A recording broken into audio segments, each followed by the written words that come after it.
पानी से ज्यादा गाढ़ा और गहरा होता है, शायद आज की फ्रेम ने वह साबित किया। क्या नीतीश राणे का बाकी लोगों के घरों में घुसकर मारना यह लोकतंत्र में शोभा देता है? असल बात तो यह है कि वह कितनी भी आलोचना करे, अंदर से तो वो घबरा ही गए हैं। अगर दो शेर इकट्ठे आए हैं तो भौंकने वाले कुत्तों का अब क्या होगा? दोनों भाई ने संबोधित किया है, क्या कहेंगे?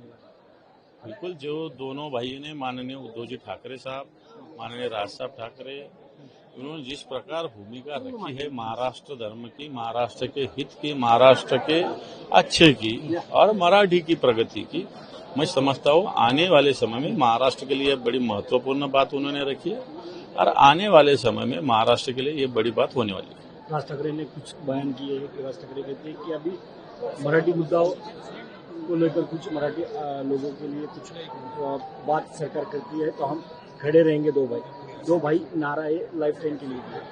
बिल्कुल, इसका तो स्वागत महाराष्ट्र की जनता करती है। ये तो महाराष्ट्र की जनता के मन में जो छुपी थी बात वो अब वो खुल गई है। ये दोनों भाइयों ने इस महाराष्ट्र की जनता के मन की बात समझ ली है। मन की बात तो ये सही मायने में, और मैं समझता हूँ महाराष्ट्र की जनता इसका स्वागत करती है। 20 साल के बाद दोनों भाई हंसते हुए दिखाई दे। बिल्कुल, सिर्फ वो ही नहीं हंस रहे, महाराष्ट्र अच्छी तरीके से मन से हृदय से खुश है। लोगों के मन का उत्साह आपने देखे होंगे। हमको कुछ लोगों को जगह नहीं मिली, कुछ लोगों को अंदर आने नहीं मिला, तो भी वो खुश है। हम ट्रैफिक में 1 घंटा रुके लेकिन हमको कुछ उसका बुरा नहीं लगा, हम खुश है। लेकिन ये भूमिका पूरे महाराष्ट्र की जनता की है। क्या लगता है कि विपक्ष ने आज का भाषण सुन के उनकी रिएक्शन क्या होगा?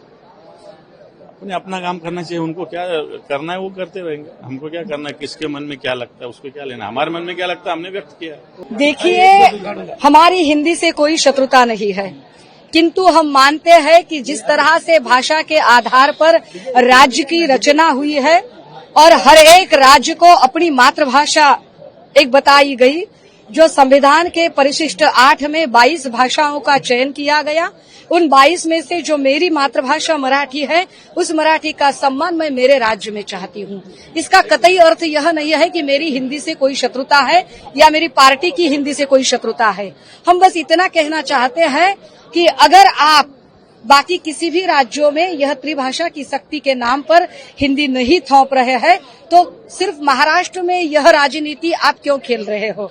और बस इसी को लेकर मराठी अस्मिता और मराठी प्रदेश के लिए आज आपने देखा होगा कि यहाँ यह सारा मराठी मानुस इकट्ठा हुआ है। जिस तरह से राज ठाकरे या उद्धव ठाकरे अलायंस को लेकर लोगों को खुले हम कह रहे थे कि हम लाइफ टाइम साथ में, यही बात मैं आपको एक बार बता दूं। देखिए, जब देवेंद्र जी ने पिछले कुछ दिनों में होटल ताज एंड्स में राज साहब से एक मुलाकात की थी, तो बहुत सारे लोग हमें पूछ रहे थे कि अरे भाई, आपकी अलायंस की चर्चाएं हो रही है, लेकिन आपकी अलायंस की चर्चा में ये बीच में शायद बाजी मार गए हैं देवेंद्र जी।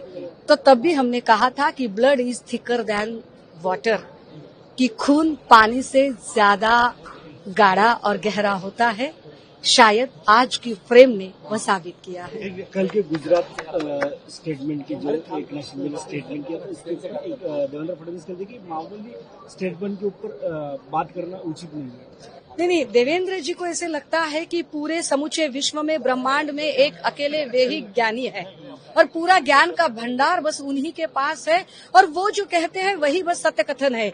वो जो बात कहेंगे उसे ही लोकतंत्र कहा जाएगा। जैसे कि उन्होंने कल कहा कि अरे, मनसे के लोगों ने इस तरह से हिंसा करना लोकतंत्र में तो बिल्कुल शोभा नहीं देता। तो क्या नीतीश राणे का बाकी लोगों के घरों में घुसकर मारना यह लोकतंत्र में शोभा देता है? तो लोकतंत्र की व्याख्या अपने स्थिति के अनुसार बदलना, यह तो कोई फडणवीस साहब से सीखे। लेकिन असल बात तो यह है कि वह कितनी भी आलोचना करे, अंदर से तो वो घबरा ही गए हैं। अंदर से तो उनका दिल भी दहल गया है कि अरे भाई, अब अगर दो शेर इकट्ठे आए हैं तो भौंकने वाले कुत्तों का अब क्या होगा? सर, एक आखिरी सवाल, ये पल आप मानते हैं कि सरकार के गाल पर बड़ा तमाचा है? नहीं, ऐसा बोलना उचित है। राजनीति में तो ऐसा होते रहता है, ये तो चलते रहने वाली बातें हैं।